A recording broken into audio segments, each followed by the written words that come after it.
ہوگو Shavez inter ہوتا ہے۔ یہ وہی آدمی تھا جس نے انقلابیوں کے اس گروپ کو مزید امپاور اور اسٹرینگتھن کرنا شروع کر دیا تھا۔ ہوگو شاویز کا ماننا تھا کہ ہم انقلاب کے لیے ڈٹ جائیں گے، وینزویلا کو ایک طاقت بنائیں گے، بھلے وہ کسی بھی قیمت پہ ہو۔ شاویز کو 2 ناکام بغاوتوں کے بعد جیل میں بند کر دیا گیا تھا اور وہ رہائی کا منتظر تھا۔ وہی نہیں بلکہ اس کے چاہنے والے بھی ہوگو شاویز کو آزاد دیکھنا چاہتے تھے تاکہ وہ اپنی کاز پہ کام کر سکے۔ اور پھر سیلیا فلورس آگے بڑھی اور اس نے قانونی لڑائی ہوگو شاویز کی خاطر لڑنا شروع کر دی۔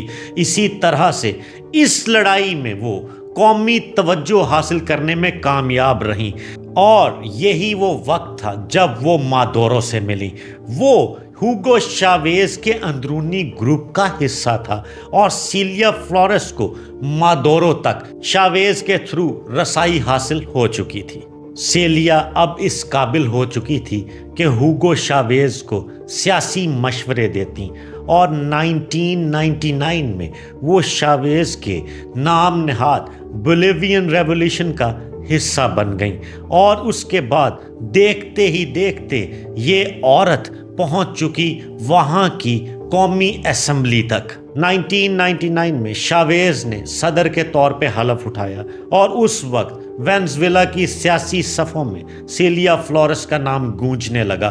اس کے بعد سیلیا اپنا سیاسی سفر تیزی سے طے کرنے لگی، اور اس سفر کو طے کرتے کرتے بہت جلد مقننہ کے صدر کے عہدے پہ فائز ہو گئیں۔ وہ وینزویلا میں اس عہدے پر فائز ہونے والی پہلی خاتون تھیں، اور جس شخص کی انہوں نے یہ جگہ حاصل کی تھی وہ کوئی اور آدمی نہیں بلکہ ان کا بوائے فرینڈ مادورو تھا۔ شاویز نے 2011 میں سیلیا کو اپنا اٹارنی جنرل مقرر کر دیا، اور اس کے بعد فلورس نے وہ ایوان چھوڑ دیا تھا، لیکن اس وقت مادورو ہوگو شاویز کے جانشین بننے سے چند سال کے فاصلے سے دور کھڑے تھے۔ کینسر نے 2013 میں شاویز کی زندگی کو ختم کر دیا، لیکن مادورو اور سیلیا فلورس کو ایک نئی سیاسی زندگی مل چکی تھی۔ اب ان کے راج کا ٹائم شروع ہونے والا تھا۔ اب سیلیا فلورس کے منصوبے مکمل طور پر وینزویلا میں امپلیمنٹ ہونے والے تھے۔ ایک طویل دوستی کے بعد اس جوڑے نے شاویز کی ڈیتھ کے بعد اسی سال شادی رچا لی، اور پھر فلورس محل میں شفٹ ہو چکی تھی۔ جب مادورو صدر بنے اس وقت یہ جوڑا وینزویلا کی عوام کے دل جیت چکا تھا اور مکمل کنٹرول کی پوزیشن میں آ چکا تھا۔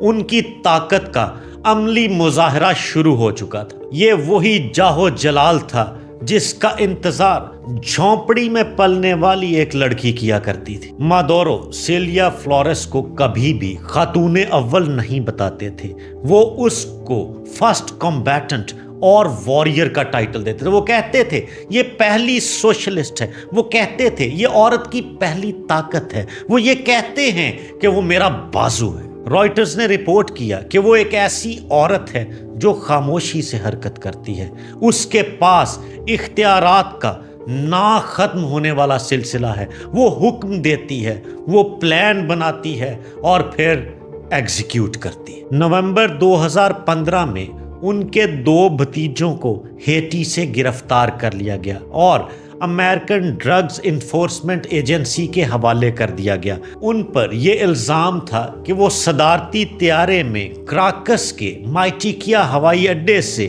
800 کلو گرام کوکین ہونجرس لے جانا چاہتے تھے، جس کے بعد کوکین کو امریکہ پہنچایا جانا تھا۔ اسی سلسلے میں وہ پکڑے گئے اور اس کے بعد جج نے انہیں 18 سال کی قید سنائی۔ یہ خبر سیلیا فلورس کے لیے انتہائی افسوسناک تھی، اس پر بجلی کی طرح گری، اور اس وقت وہ امبیرسمنٹ کے گڑھوں میں گرتی گئی۔